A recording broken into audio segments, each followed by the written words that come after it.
It's the Ralph Nader Radio Hour. Stand up, you've been sitting way too long. Welcome to the Ralph Nader Radio Hour. My name is Steve Scrovan, along with my co-host David Feldman. Hello, David. Good morning. And we also have the man of the hour, Ralph Nader. Hello, Ralph. Hello. All right, the gang's all here. Let's put topics on the table. After 5 years of war, Yemen's health infrastructure is in ruins. After these many years of hunger, disease, and violence, much of their population is immunocompromised, and now coronavirus is spreading quickly through Yemen and taking a huge toll. As if this wasn't enough, recently the Trump administration slashed the food and medical aid that went to Yemen. Our first guest is Hassan El-Tayyab, who is an expert in Middle Eastern policy and a part of a peace advocating lobby called the Friends Committee on National Legislation. He was on our show last October to talk about what the U.S. could have done to stop the killing in Yemen. Now he'll be able to tell us with even greater urgency what we need to do to stop this added tragedy. Also on the show today, we welcome back James Zirin. He was on the show just a few months ago to tell us about his book, Plaintiff in Chief, a portrait of Donald Trump and 3,500 lawsuits. His book details the many ways President Trump has taken advantage of the legal system. Although Trump likes to file lawsuits, there have also been many lawsuits filed against him. Many of these cases are still pending. They involve his tax returns, campaign finance, defamation, all sorts of stuff, and they are taking a long time to move through the system. Mr. Zirin will update us on why that's taking so long. And of course, somewhere in between, we'll take a short break and check in with our corporate crime reporter, Russell Mokhiber. And if we have some time left over, we'll try to answer some listener questions. But first, let's talk about the catastrophe in Yemen. David? Hassan El-Tayyab is the lead lobbyist on Middle East policy for the Friends Committee on National Legislation. Previously, he was co-director of the national advocacy group Just Foreign Policy, where he led their lobbying work to advance a more progressive foreign policy in the Middle East and Latin America. He played a major role in the successful passage of the War Powers Resolution to end U.S. military aid to the Saudi-UAE coalition's war in Yemen. Welcome back to the Ralph Nader Radio Hour, Hassan El-Tayyab. Happy to be here. Thanks for all you do. Yes, welcome back, Hassan. Let's get right to the nub of it. The Obama administration and the Trump administration are supplying all the advanced weapons to Saudi Arabia and UAE in their war against Yemen. They claim the Yemen civil war is a threat to their national security. But there is no legitimate claim for targeting hospitals, schools, buses, civilian areas repeatedly with bombers and shelling made in America. So this makes the Trump administration complicit in a war crime. You are not supposed to, under the laws of war, target civilian facilities and civilians knowingly, not to mention negligently. What's happened now is the spread of the coronavirus in one of the greatest humanitarian crises in the world today, according to the United Nations, in Yemen, in the southern part of the Arabian Peninsula, with some 25 or more million people suffering horribly from blockades, from restrictions on medical equipment and medical services, you name it, in terms of devastation in Yemen, and the Yemeni people are suffering from it. Now, we want to ask Hassan a very important question, which is, Donald Trump announced that he was going to withhold humanitarian aid from Yemen. That's medical aid and I assume some food aid. And question number one is, how much was involved in that aid? How many dollars? And has he actually done it, or has he just announced it? Yes, great question. In March 26, the U.S. officially suspended about $73 million to USAID funding that was allocated to North Yemen. And this is Houthi-held controlled territory. And this is where 70% or so of the population lives. Hassan, when you say Houthi-held, those are the rebels that are the adversaries, or viewed as the adversaries by Hadi and the Saudi coalition, exactly. Yes. Okay. We're supporting the Saudi coalition as they try to reinstall Hadi as the leader of Yemen and ousting the Houthi rebels. So that's exactly what's happening. and the Trump administration, we fear they're politicizing food aid. So there's a $73 million in USAID funding, but the administration, as we all know, has put a lot of pressure on the WHO, the UN, World Food Program, other institutions that are providing support for Yemen and trying to get them to also slash aid to the Houthis and other parts of Yemen. So that is happening simultaneously on top of the USAID suspension. And World Food Program is devastating. They cut about half of all food aid to Yemen recently. And that's basically, they're serving about 12 million people. The UN has closed 31 out of 41 programs, and the WHO has also scaled back some of their healthcare services. So a really desperate situation. And, the Trump administration is politicizing aid and putting pressure on these other donors to also cut back. So our listeners might want to be asking at this point, why such vicious cruelty? Why withholding from totally innocent refugees, families, children, a rather small amount of aid through the USAID agency that has been flowing for years in that direction? That's a good question. And I want to be clear that Houthi obstruction of human assistance is the reason that they're citing. And so prior to the onset of COVID-19, the suspension, obviously would have a dire impact, but now it's just terrible. And, the Houthi obstruction of aid has posed a significant challenge to providing principled humanitarian assistance without a doubt. But that said, other international donors and aid agencies have been able to work through the UN to successfully push back against this Houthi obstruction, including securing a walkback of a 2% proposed tax on humanitarian assistance and biometric accountability measures to stop fraud. And they did that without resorting to unilateral, near blanket suspensions of these vital programs. So our message is that is unacceptable, regardless if you're the coalition or Houthis. But the brunt of this suspension is going to be borne by vulnerable civilians, not Houthi officials and commanders. So now is just not the time. Let's ask a more fundamental question. Where does Trump get his authority to suspend aid to Yemen, humanitarian aid, when Congress appropriated it? Where does he get his authority? Yeah, so, the State Department, they're in charge of allocating a lot of those programs. So that decision has come down from Secretary Pompeo, probably, in coordination with the, rest of the Trump administration.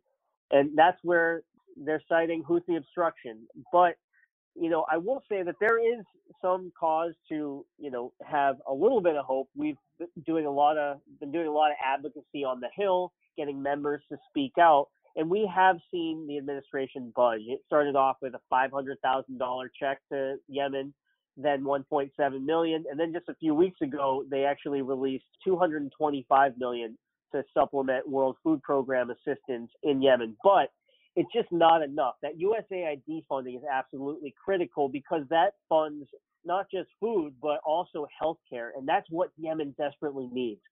50% of Yemen's healthcare infrastructure has been destroyed by either the blockade or the airstrikes and the bombings by the coalition. So we have a direct hand in the destruction of this healthcare crisis. Not to mention supplying all the advanced weapons and the intelligence and the surveillance of the terrain there. The Trump administration is waist deep in this war, which is targeting civilians, not just the rebels, the fighters. I mean, these are actually planes, U.S. planes with foreign pilots targeting civilian infrastructure, including schools and hospitals and other areas that are totally vulnerable to these bombs and these missiles. All right, let's see what can be done about it. Let's have you tell our listeners what is being done by citizen groups, by members of Congress. Go for it. So there is a lot being done, and we need a lot more to be done because Yemen can't wait. It's an emergency. They are going to be facing probably some of the hardest next 6 months, humanly imaginable. So what FCNL has done is we led a 84 organizational sign-on letter to the Hill. We targeted members that are chairs and ranking members of foreign affairs, oversight, and appropriations, urging that they do everything they can to reverse the suspension and get the money flowing into Yemen, and not just South Yemen, but also Houthi-held territory. Do whatever it takes. Come up with diplomatic solutions, engage with the Houthis, and come up with a scenario where this humanitarian assistance can be delivered safely into the parts of Yemen that need it the most. So we're doing that. We're reaching out to members.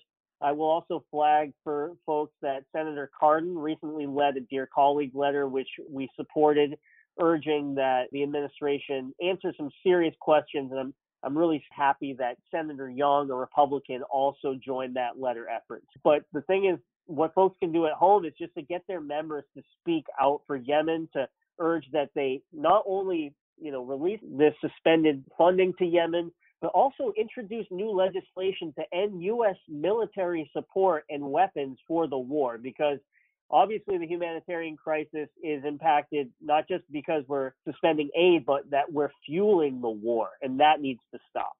Well, the United Nations agency reported that this conflict in Yemen, directly and indirectly, has claimed the lives of 140,000 children under 5 by the end of 2019. A stunning number that will only increase if aid remains suspended at this crucial moment. I'm quoting from a letter that you all sent to chairs and ranking members of Congress. What about the private sector here? Do you see any activity beyond what the Friends Committee for National Legislation, probably the Unitarians, are doing to try to restore this critical amount of humanitarian aid? We're talking with Hassan El-Tayyab, who's the legislative manager for Middle East policy at the Friends Committee for National Legislation, a longtime advocate for peace and opponent of war. Yeah, so that's a great question. We're trying to get humanitarians to speak out, and so that's really important.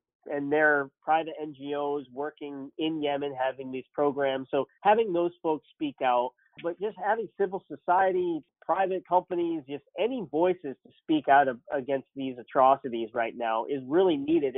And I think if we get enough members of Congress in particular to speak out, that is really what's going to move the needle here. So that's kind of where we're focusing our attention on the Hill, trying to get Chairman Engel, and well, I should say to Chairman Engel's credit, he did release a letter early on in this process calling out the administration for this. But we're trying to get folks to not just do a one-time letter, but also to re-engage and continue to engage with USAID until this funding is unsuspended. Well, your Friends Committee on National Legislation just released a letter on May 21st to members of Congress, key members of Congress, and it was signed by a lot of national organizations, including the group Bread for the World, Charity and Security Network, Chicago Area Peace Action, Evangelical Lutheran Church in America.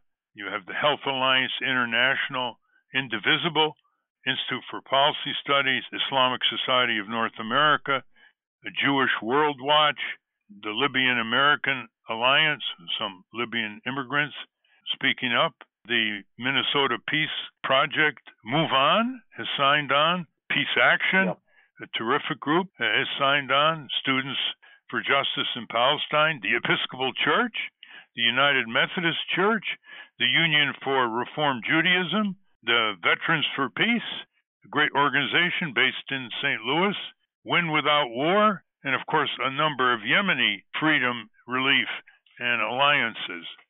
So that's quite a formidable group that you've organized. Are you getting any media attention from this? Well, happy to be on this show, obviously. That's wonderful. Al Monitor also did a write-up on the letter as well, which we were really happy about. There's a great reporter there, Bryant Harris, who has just been covering this from the start and putting out some really important work. And yeah, I think, we just got to keep hammering it and keep raising this to the Hill and raising this to the interagencies as well, because like I said earlier on, the U.S. has been directly involved in the destruction of Yemen's healthcare system, and it's unconscionable for us to back away now and not give them the support they need and not work to end our military support for the war. Well, just to run this by a little more, have you been on NPR, PBS, any of the talk shows in the commercial, television, and radio media? Have you been written up in the New York Times and Washington Post? I personally have not been written up in the New York Times or the Washington Post or Democracy Now! On this issue. And, it'd be great to do that. I know that there has been a lot of good New York Times coverage on U.S. support for the war in Yemen in the recent weeks. So we're really excited to see that as well. Yeah, that's been true. Some listeners may be wondering, how can they get a copy of this comprehensive, fact-filled letter that you sent to leading members of Congress? Absolutely. If you go to scnl.org, it's right up there. Just type in scnl.org in the search bar, just put Yemen, and you can find it right there. And I would definitely encourage people check that out and, send the letter to their member of Congress and ask, well, what are you doing about this? That's exactly what people should do. They get the letter from fcnl.org, and that's Friends Committee for National Legislation. So fcnl.org, get the letter, download it, and just send it to your senators and representatives, 2 senators, 1 representative, and ask for a serious response in writing. They don't pay any postage to send you letters, members of Congress. Just send it in writing. When you make it a demand to send in writing, they take it much more seriously than if they think you're just expecting some email. Yeah, I think that would be wonderful if your listeners were able to support with that, because after 5 years of unimaginable suffering, Yemen just can't wait any longer. And, Congress just has to put pressure on the administration to resume USAID funding and work to end U.S. support and weapon sales for the war. And we spoke last year about the National Defense Authorization Act, and that's coming up for a vote as well. It's getting marked up probably later on in June. So that's another bite at the apple here, where members can attach legislation to the NDAA, the annual Pentagon spending bill and authorizing bill, to end U.S. support for the war. They have the power to do that. It's very important, listeners, just for all of us to do our part. It doesn't take long.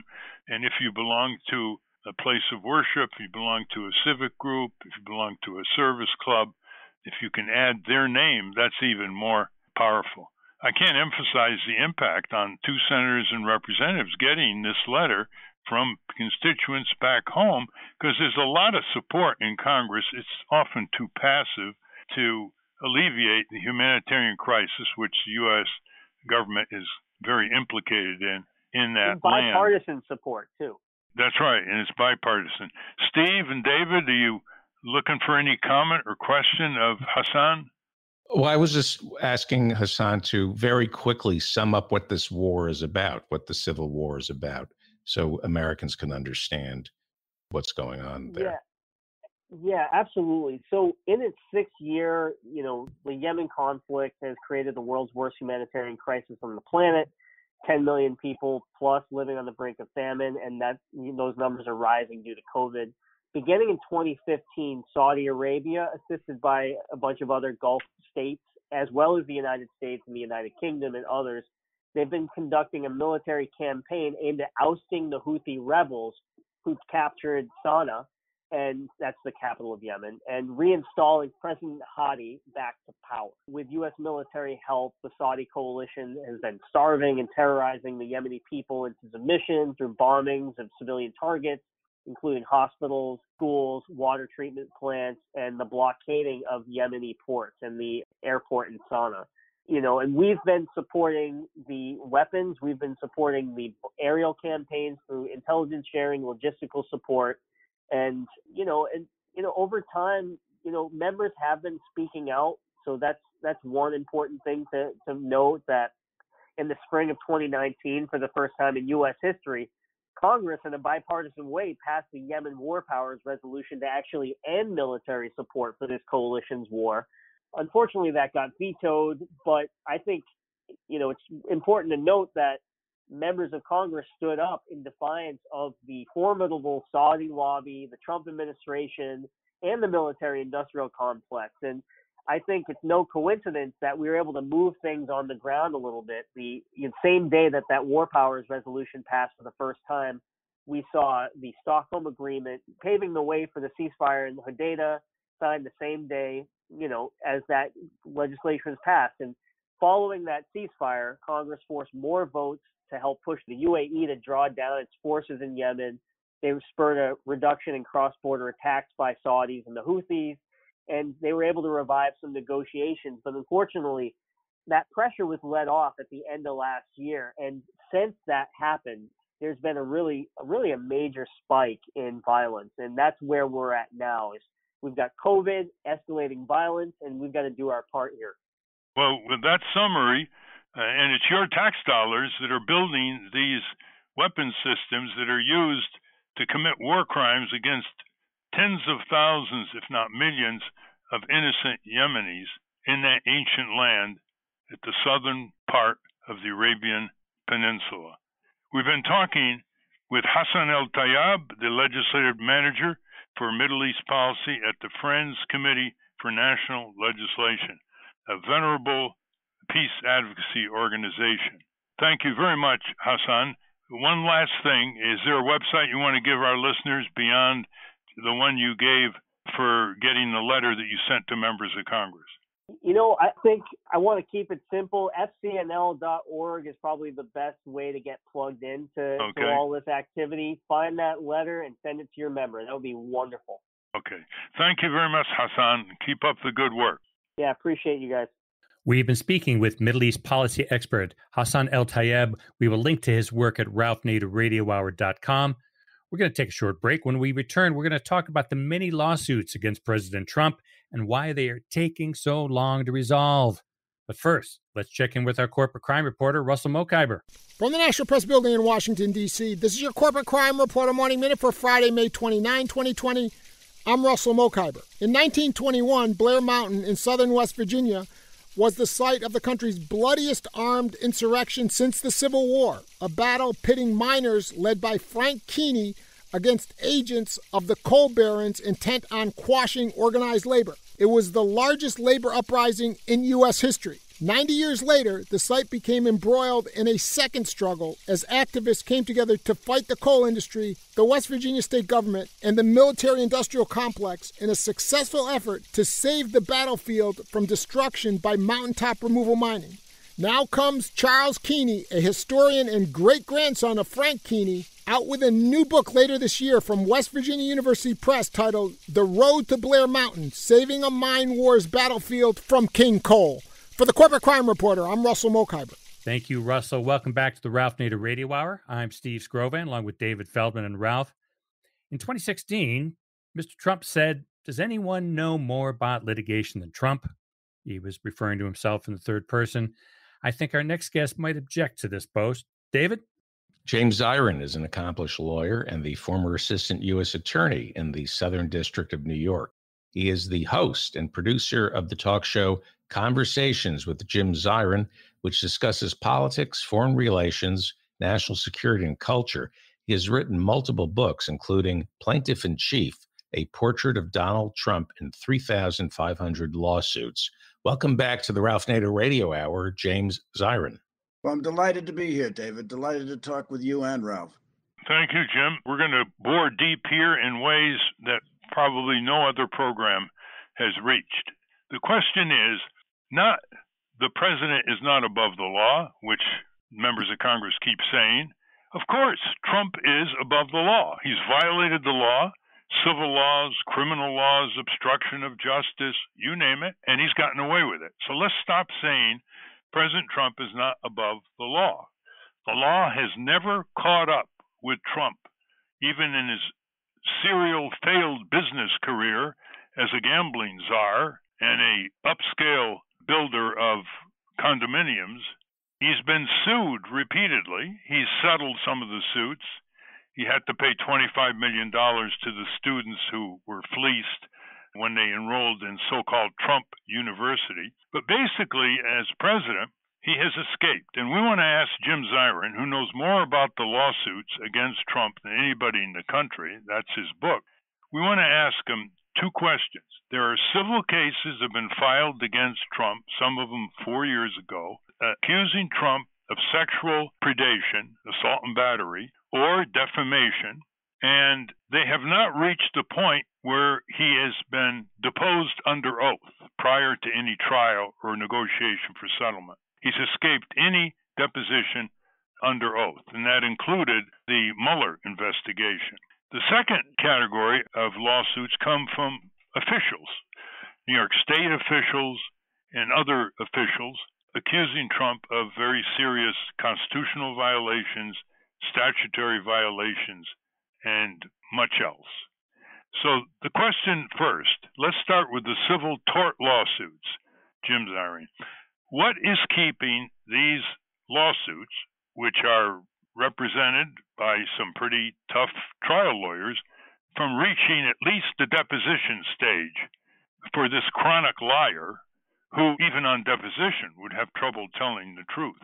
In a very granular way, Jim, because you're a former prosecutor, lawyer, you've written a lot of books, what are the techniques that Trump's lawyers are using to delay until after the election? Well, first place, delay is a time-honored tactic in every defense lawyer's bag of tricks. And Trump is no exception. He realizes that these lawsuits could do him political damage if the information that's alleged in the lawsuits were to come out in the form of sworn testimony. And there's really nothing for him in these lawsuits except to weigh out the other side and to delay them until after the election. And there are only two lawsuits that I know of that are pending right now. Both are kind of sexual harassment based or sexually assault based. One is brought by Summer Zervos, who sought a business relationship with Trump and who claims that he sexually assaulted her. And then when he said it wasn't true and defamed her, she sues for libel because that brought the lawsuit within the statute of limitations. The second lawsuit is brought by E. Jean Carroll, the writer, who claims that Trump raped her in the dressing room of Bergdorf Goodman's many years ago. And then Trump, while he was president, said that he never met her, something which she's prepared to disprove, and that she wouldn't be his type anyway, which is something he said about other sexually based lawsuits brought against him. Now, he hasn't testified before trial in either of those lawsuits, which are pending in the state courts of New York. He has produced, in the Zervos case, documents, at least the Trump organization has produced documents which tend to corroborate Zervos' allegations in that they show from Trump's diaries that he was exactly in the place where she claims he was at the times that she claims he was there and where she met with him, and further buttresses her lawsuit. But as for testimony before trial, they've raised the claim that a sitting president cannot be compelled to testify in a state court civil action, a question which was left open by the Supreme Court in the Paula Jones case. And the Paula Jones case involved a federal action. Most lawyers think there's no difference. And the matter has gone up to the New York State Court of Appeals, the state's highest court. And the Court of Appeals received briefs on the issue on May 12th and will eventually hold argument and decide the question. And probably he'll try to seek certiorari from the conservative-leaning Supreme Court if the Court of Appeals orders him to testify, because this is an open question. So he's in the clear now until the election. These two cases are not going to reach deposition stage. You know, there was a tort law case against Bill Clinton, and he had to undergo a deposition under oath. Yes. Why did they reach him, but they can't reach Trump? Well, first place, they may eventually reach Trump. When Clinton was sued by Paula Jones, he had about 4 years left in his term. So he really couldn't delay things until after he left office, number one. And number two, the judge in that case, a federal judge in Arkansas, who later dismissed the case, by the way, ordered him to testify on deposition. That was stayed pending appeal. And eventually the Supreme Court said that the president is not immune from civil litigation, particularly when it arises from the time before he took office. And in the case of Zervos and E. Jean Carroll, the alleged defamation of Zervos occurred before Trump was president, although the alleged defamation of Carroll occurred after he was president.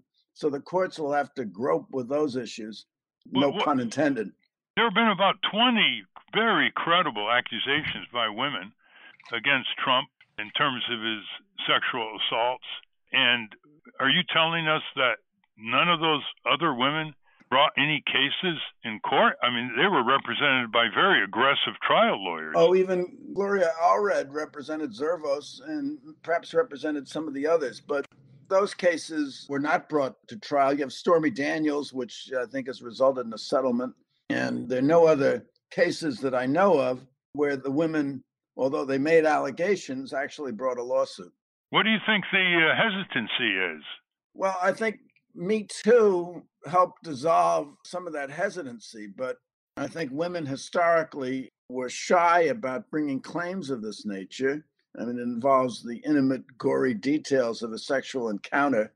Perhaps they were ashamed of bringing them, and they thought it would cost them a lot of money to bring the case. Well, why did they make the open accusation and endure the brickbats of hate email and all that? I mean, they already exposed themselves to this kind of pressure. The next stage was to get a contingent fee lawyer who only charges when the lawyer settles or wins the case. So there isn't a matter of $500 an hour lawyers they have to pay. It just defies imagination, especially since, as you know, Jim, some of these lawyers are extremely aggressive representing these women. Well, that's true, but Trump also has lawyers. He had Michael Cohen early on, and he had Roy Cohn very early on, and they were very aggressive. And then when Trump's back was to the wall, he always settled. And some of these claims may be the subject of confidential settlements, so we don't really know why they weren't brought or how they ended. So it's quite possible that Trump negotiated with the women and paid them off, and there was a non-disclosure agreement.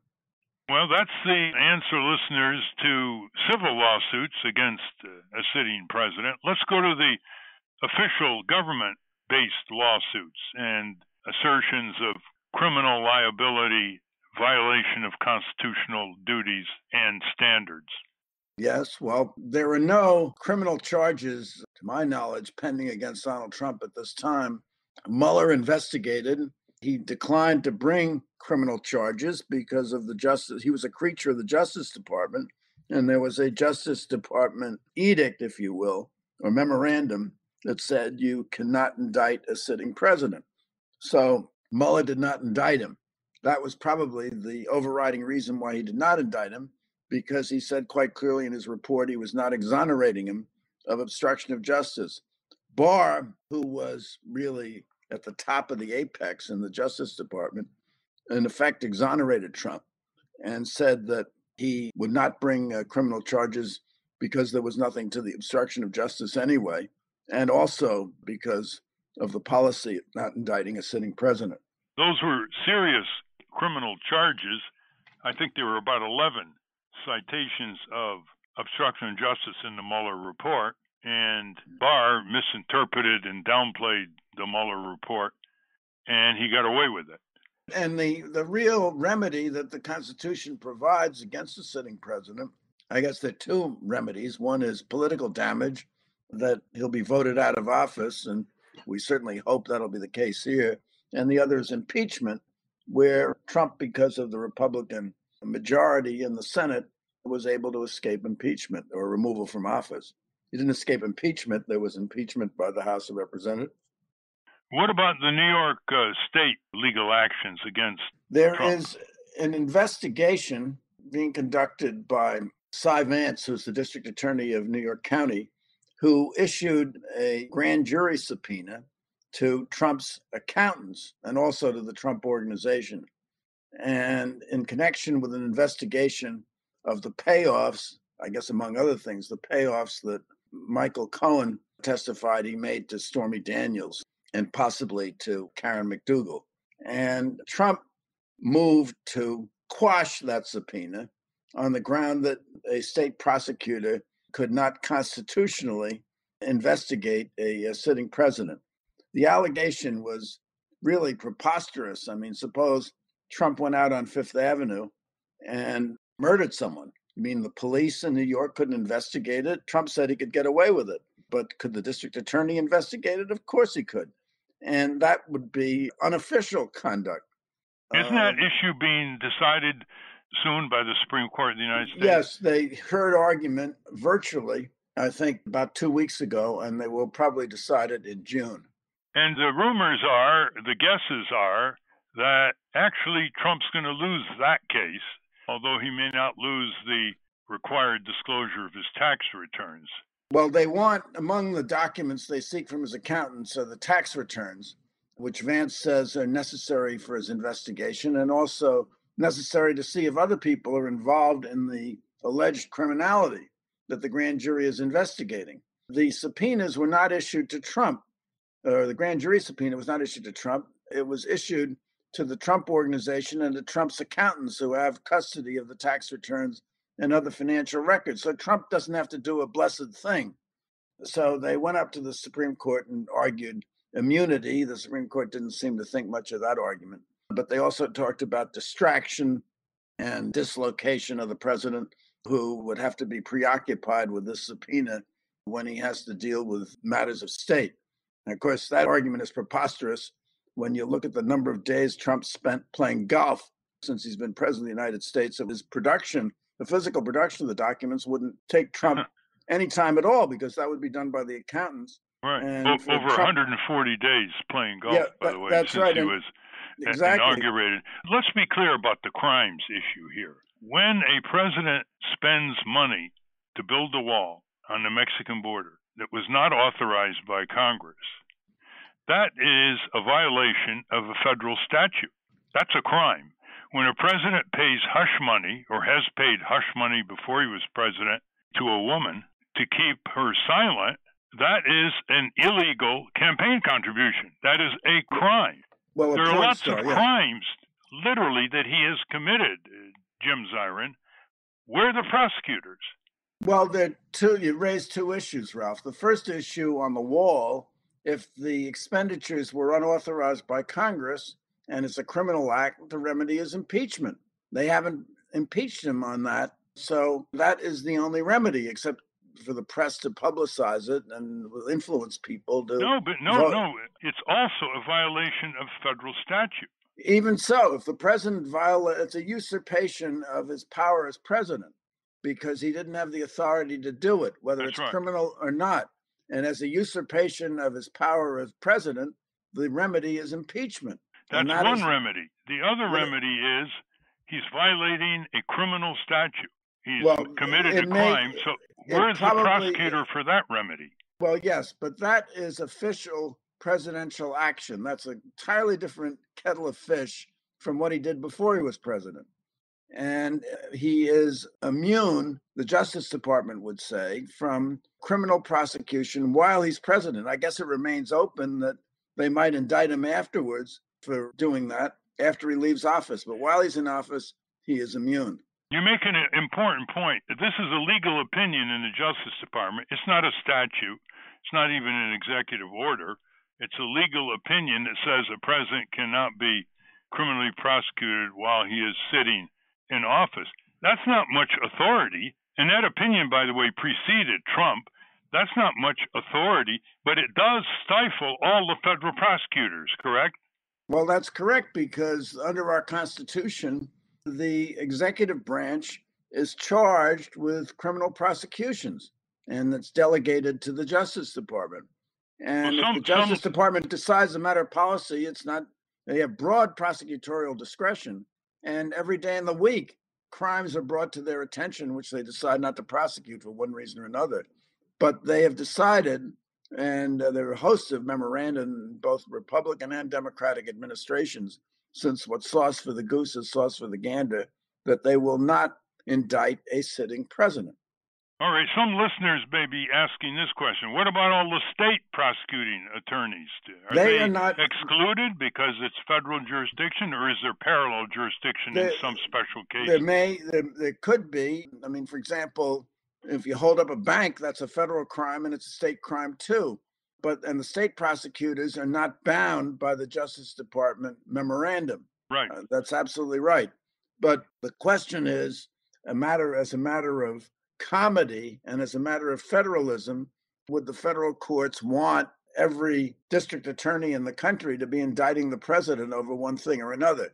Now, that was the parade of horribles that they aired before the Supreme Court in the Vance case.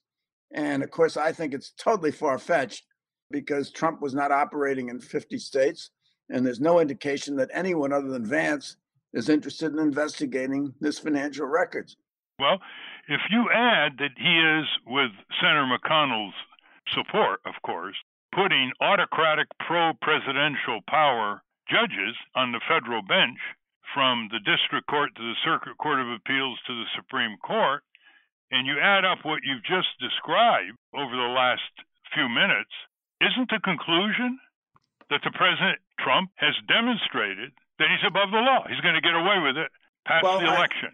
Yes, I think that he may well be above the law. We have to see how it plays out. I mean, I'm not a metallurgist, so I can't tell you whether he's the Teflon man or not, but he appears to be the Teflon man and was throughout his business career, either by threatening people, by suing people, by making it very costly for people to oppose him, and by bad-mouthing them and trashing them in the press.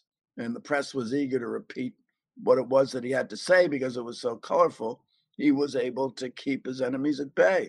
Well, you make an important point here, too, that he carries on a parallel, scurrilous attack publicly against all defendants when he was in his business career as well as president. And speaking of that, the papers are full of another one of his accusations against Joe Scarborough, former Republican congressman who's now on MSNBC, accusing him of homicide without any evidence, using two techniques. One saying, people tell me, what people? He doesn't say, and there'll be more evidence coming out.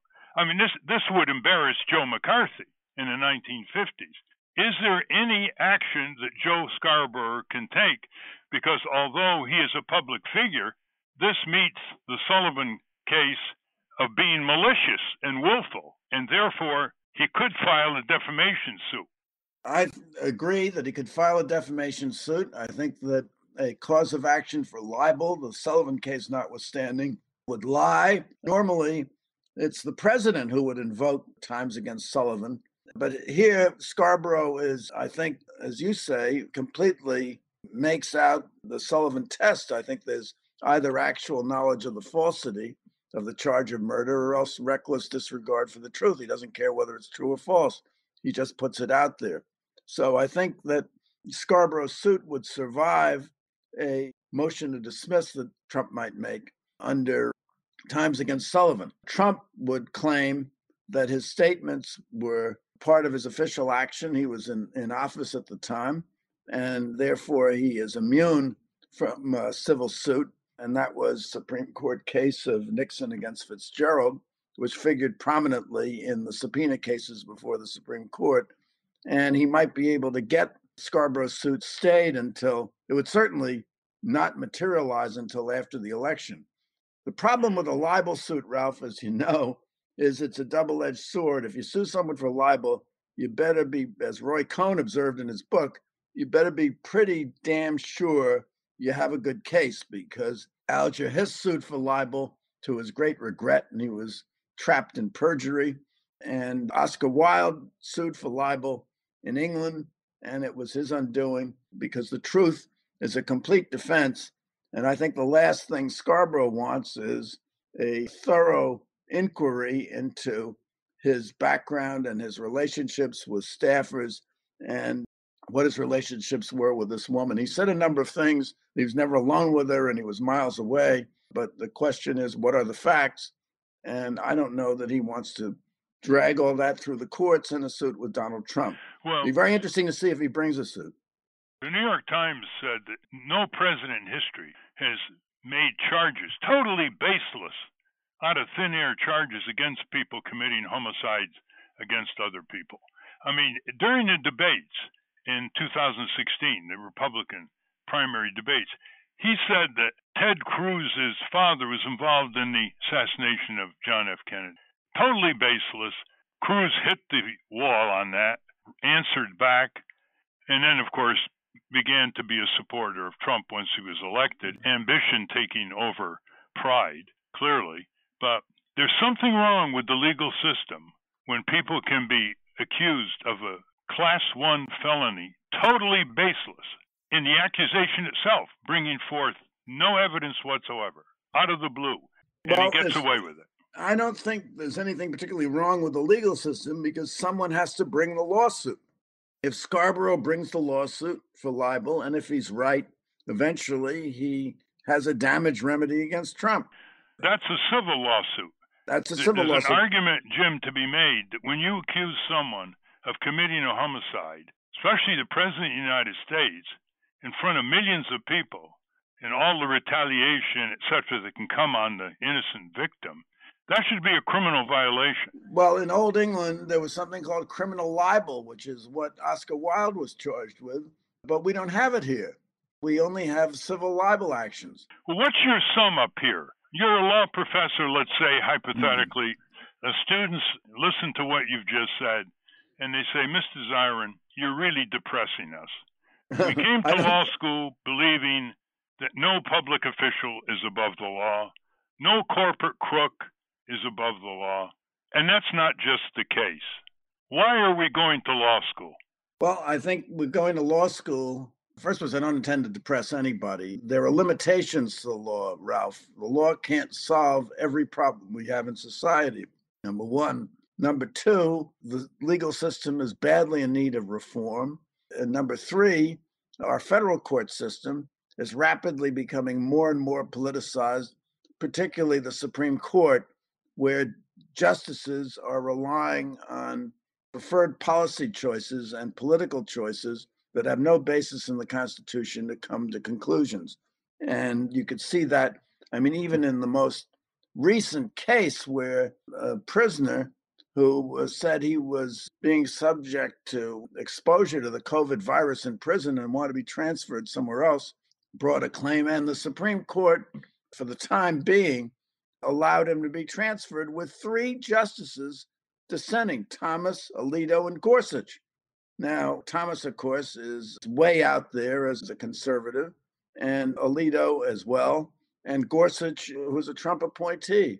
So it's interesting. All three were appointed by Republican presidents and confirmed by Republican senators, and they tend to vote when issues are presented in accordance with their political views and not in accordance with the Constitution or even with the law. I think that's unfortunate. I think rapidly we're losing confidence in the Supreme Court, which the Chief Justice recognizes because he says he doesn't want them recognized, thought of as a partisan body, but as a court of law. And there's no Republican court or Democratic court, and not a partisan way to decide cases, but they decide cases. That doesn't pass the laugh test. These nominees for the federal courts by Trump are chosen for two basic reasons. They prefer corporations' power over individuals, and they prefer vast extensions of presidential power vis-a-vis Congress and vis-a-vis the citizenry. And third, they think abortion rights are unconstitutional. Yeah, that's another test. So to say they're politicized is almost an understatement. They're basically chosen for being politicians themselves. And of course, the legal system is broken. We've all known that the criminal injustice system is broken. Who gets prosecuted and who doesn't, depending on race, economic class. We see that all the time. But the law should be at its finest moments when it deals with public officials of immense power who are abusing their trust daily. I mean, Trump's lies have deadly consequences. His lies and fantasies regarding the coronavirus that delayed for 8 weeks his acting has cost tens of thousands of lives directly. We have great comparative information from South Korea and New Zealand, countries that acted early. A Columbia University study just said that if he'd acted just 2 weeks earlier, in early March, it would have saved over 80% of the now 100,000 deaths. So his lies now are not just subjects of derision by liberal and progressive writers. His lies have deadly consequences. The legal system cannot handle that, and the political system is for sale in terms of the impeachment remedy in Congress. Yeah, and what about his encouraging people to take Clorox as an antidote to the coronavirus, which caused many hundreds of people to be admitted into emergency rooms? And what about his encouraging the quinine drug, which he says he takes, which the FDA says presents a a danger to citizens who take it. Yes, that unfortunately does not qualify as a tortious act. It's not a wrongful act because it's just verbal. He doesn't, grab somebody and force them to take this anti-malarial drug that has bad effects on the heart and doesn't work for COVID-19 patients. But Ralph, did Jim Jones commit a tortious act at Jonestown when he encouraged his followers to drink poison-laced, cyanide-laced Kool-Aid? Well, that's, you see, more proximate in space and time. He's standing there with them with huge influence over him. I'm not arguing that Trump didn't commit a tortious act. I'm just saying that we have to start talking about organized public sentiment, in Abraham Lincoln's words. We have to start not just relying on the limitations of the law. We have to start using the elections. We have to start demanding that Congress invoke the impeachment authority that our founding fathers thought was absolutely necessary between elections to avert the prospect of another King George III or monarchy. Well, that's right, Ralph, except there is an interpretation that is at least kinder to the courts. And that is, here we have a rogue president, in my view, a criminal president, and the court should respond to that, which they haven't. But the institution of the presidency has to be safeguarded against political attacks where the president is doing things that are unpopular. After all, the president was elected, not popularly, but through the Electoral College. And so he becomes the individual at the summit of our constitutional system. And he deserves respect, and he deserves protection from the courts when unjustly accused, and deserves not to be distracted by litigation if litigation is merely brought for political purposes. That's the dilemma, of course. That's the dilemma. And that's why Congress has been so abdicatory, because the founding fathers did not view the impeachment authority as something that should be invoked once every century. They viewed it as an authority of Congress to fire, not penalize or prosecute, just to fire principal officials of the federal government. So it's not just the president, vice president, it's cabinet members, sub-cabinet members, heads of agencies like the EPA and OSHA that are running the agencies into the ground. And don't leave out judges, because judges have been impeached. Yeah, good point. Yeah. And I think there's a solid ground for urging the House and Senate to establish permanent committees on impeachment to engage in granular oversight of the executive branch, because the executive branch just thumbs its nose at Congress. They defy subpoenas, dozens of subpoenas, requests to testify. They've reduced Congress to an ink blot, in the words of constitutional law specialist Bruce Fine. Well, unfortunately, we're out of time. We have been talking intensively with James D. Zirin, author of the book Plaintiff in Chief, A Portrait of Donald Trump in 3,500 and counting lawsuits. I'm holding the book in my hand, and listeners, you should too. These are big stakes here. We're not dealing with some minor governor of a small state, bad as that may be. We're dealing with the most powerful person in the world with his finger on the nuclear trigger. Unstable, unreliable, ego-obsessed, fact-deprived, fantasizing president. Thank you very much, James. To be continued. All the best, Ralph, and thank you very much. We've been speaking with James Zirin, the author of Plaintiff in Chief, A Portrait of Donald Trump in 3,500 Lawsuits. We will link to his book at ralphnaderradiohour.com. Let's open up the mailbag. David, why don't you take the first one? Well, speaking of mailbags, this comes to us from David Coles, and he writes, I value the U.S. Postal Service and hope that it survives and thrives long into the future.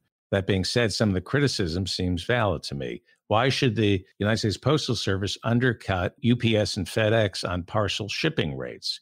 It functions as a subsidy to Amazon, which is destroying mom and pop in-person retail and the vitality of Main Street all over the country. Trump's critique of this giveaway may be motivated by his disdain for Jeff Bezos and the Washington Post, but it still has merit. Also, I do not think we should mourn the steady decline of mail volume. Mountains of unwanted junk mail go straight into the waste bin, and it comes at a giant environmental cost. The shift toward email should be welcome, and consumer protections against unwanted junk mail should be beefed up. If the United States Postal Service has to reduce service to 5 or 4 days a week, so be it. Well, you raised two issues. One is we don't know what the contract negotiation was between the U.S. Postal Service and Amazon, so we don't know to what extent they lowballed the price to Amazon, if at all. The issue is not going U.S. Postal Service or USPS and FedEx. The issue is how fast is the Postal Service going to lose Amazon's business to Amazon's trucks. Already half of Amazon's shipments are on Amazon's own transportation system, and they want to go to 100% if they can.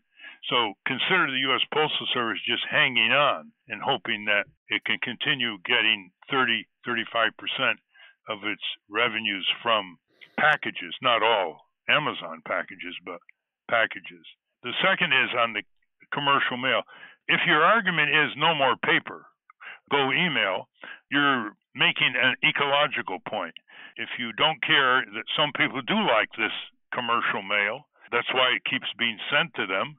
And if one or two people buy something from each commercial mailing, that justifies the mailing.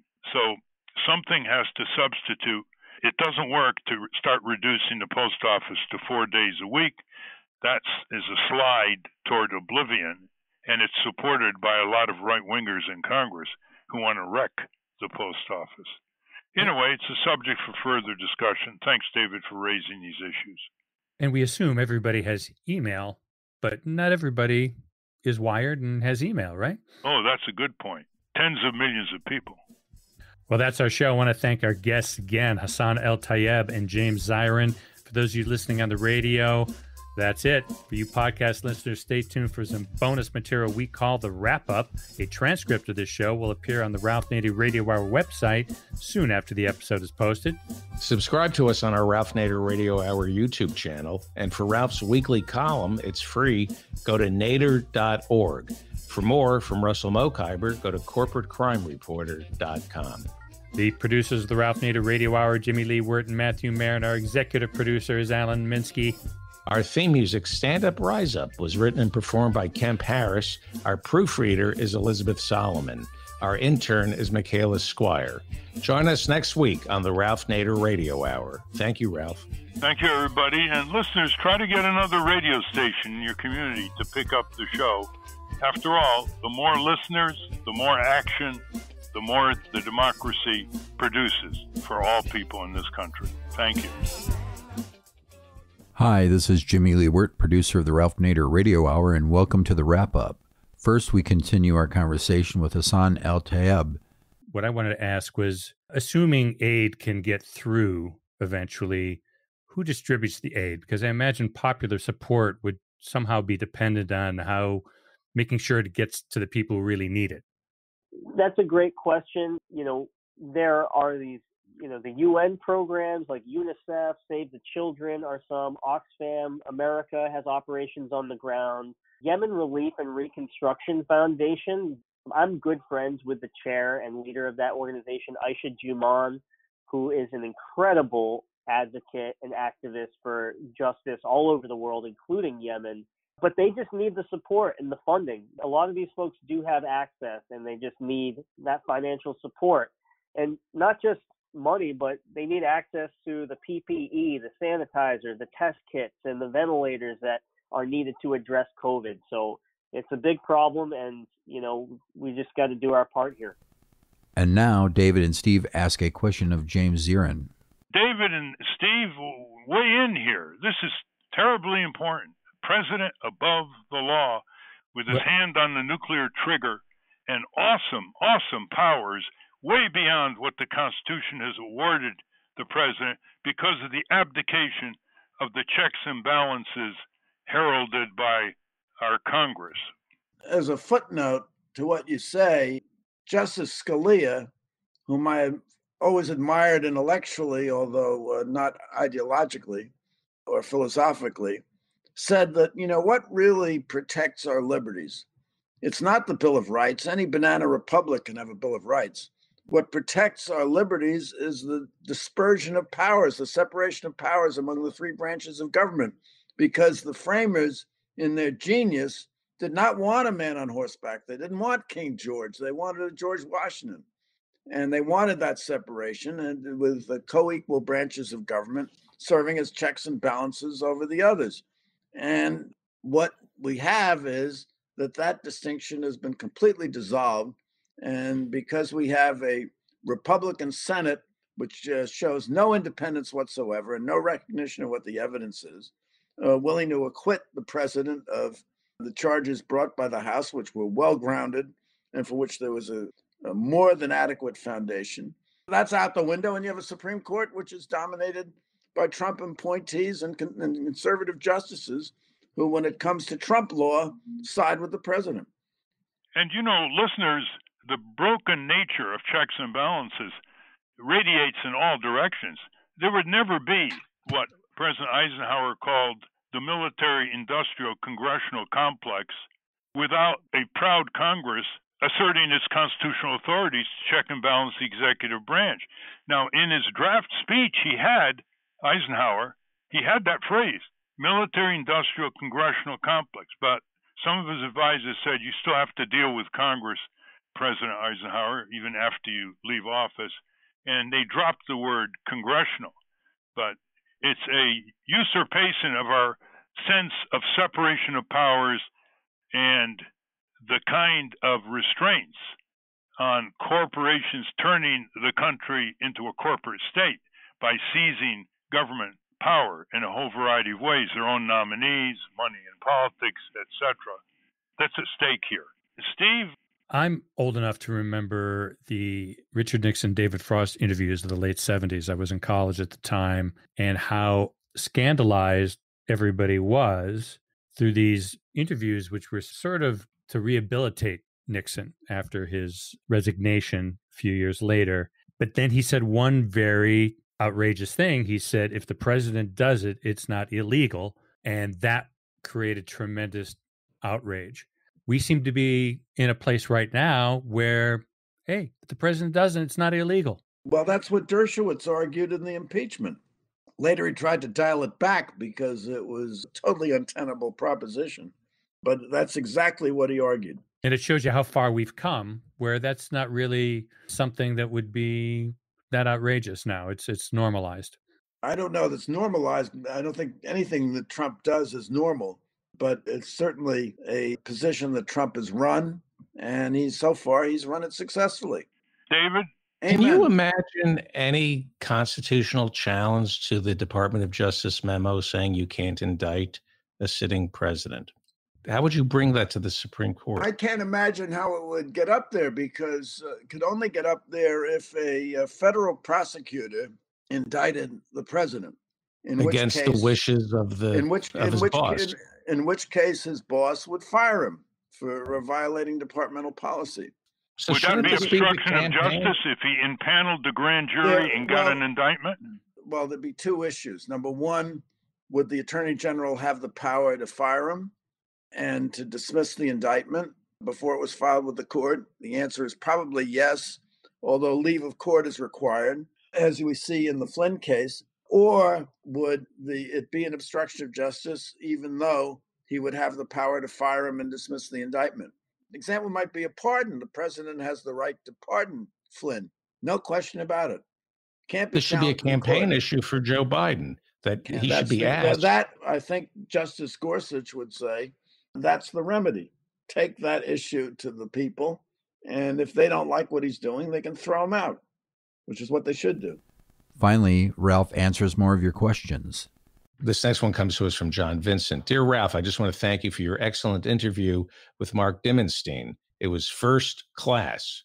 Every Saturday afternoon, I'm in my letterpress print shop, patiently waiting for the new show to become available. When I heard your comments on saving the post office, I pulled the Stop the Press handle and started setting type to print this on the 350 to 400 envelopes I send out each month. Viva the post office. Let's save the post office and restore its prominence in American society. Ralph Nader. Thank you for the inspiration. Viva Ralph Nader. Well, what's not to love? That's the kind of response, of course, all interview shows relish. Thank you very much, John Vincent, for that act of support for the U.S. Postal Service. All right, very good. Our next question comes from Stuart Moore, and he's referring to the show we did last week with Greg Leroy about the tax break industrial complex. And he says, Mr. Ralph Nader, why do you suppose even progressive media ignores the huge subsidies for American factories in all these slave labor countries? I'm talking about the American taxpayers are subsidizing all of the shipping costs for goods coming from communist China and all the other slave labor countries and all goods under 6 pounds. I sell or try to sell my own graphic T-shirts, and I can't compete with my corporate socialist competitors that don't have to pay shipping costs from serf labor countries. I think he meant slave labor countries. I noticed that Forbes is one of the few financial magazines that speak truth about matters like this. Well, it's not just corporate socialists, it's corporate fascist countries that are our competitors. Well, you raise a larger issue. Should we basically use the tax system to encourage U.S. corporations to go to these fascist or communist countries with serf labor, empty hundreds of communities, shutter down factories in the U.S., and then ship back products, some of them cheaper, like textiles, but some of them not cheap at all, like Apple phones, produced by workers who make a couple bucks an hour at the most in China, and yet you're paying really very expensive prices for Apple phones, which are reflected in staggering Apple profits and minuscule income tax payments because Apple's corporate lawyers game the globe and figure out where they can assign profits in zero or low taxing tax havens. So that's the bigger subject that you're raising, Stuart. And I think the answer is that we have to protect our economy. We can't spread out the supply chain where most of the drugs and active materials and drugs are produced in China and India, including all antibiotics. No company in this country produces antibiotics. You have the COVID-19. You can see how we were caught unprepared, we were caught short, and we were caught unable to produce our own necessities for that epidemic. Thanks for your question. And that's a wrap. Join us next week on the Ralph Nader Radio Hour with the nation's Ari Berman about voting rights. Until next time. Stand up, you've been sitting way too long.